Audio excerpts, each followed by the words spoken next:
ایک بادشاہ نے کسی بات پر خوش ہو کر ایک شخص کو یہ اختیار دیا کہ وہ سورج غروب ہونے تک جتنی زمین کا دائرہ مکمل کر لے گا وہ زمین اس کو الاٹ کر دی جائے گی، اور اگر وہ دائرہ مکمل نہ کر سکا اور سورج غروب ہو گیا تو اسے کچھ نہیں ملے گا۔ یہ سن کر وہ شخص چل پڑا۔ چلتے چلتے ظہر ہو گئی تو اسے خیال آیا کہ اب واپسی کا چکر شروع کر دینا چاہیے، مگر پھر لالچ نے غلبہ پا لیا اور سوچا کہ تھوڑا سا اور آگے سے چکر کاٹ لوں۔ پھر واپسی کا خیال آیا تو سامنے کے خوبصورت پہاڑ کو دیکھ کر اس نے سوچا اس کو بھی اپنی جاگیر میں شامل کر لینا چاہیے۔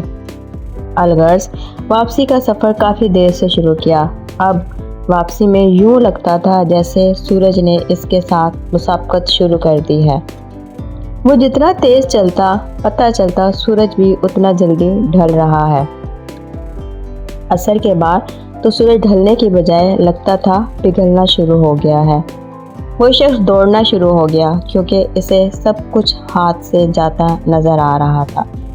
اب وہ اپنی لالچ کو کوس رہا تھا مگر بہت دیر ہو چکی تھی۔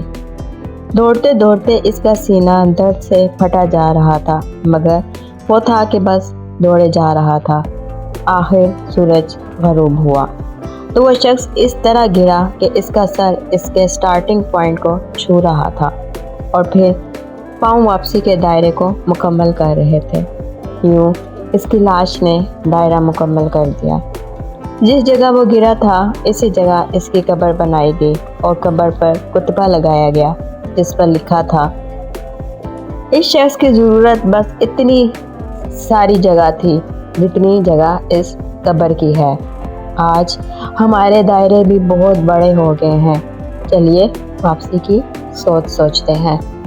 اللہ پاک ہمیں موت سے پہلے موت کی تیاری کی توفیق نصیب عطا فرمائے، آمین ثم آمین۔ امید ہے کہ آج کی ویڈیو آپ کو پسند آئی ہوگی۔ اگر ویڈیو پسند آئی ہے تو ویڈیو کو لائک کر دیں، چینل کو سبسکرائب کر دیں۔ Thanks for watching.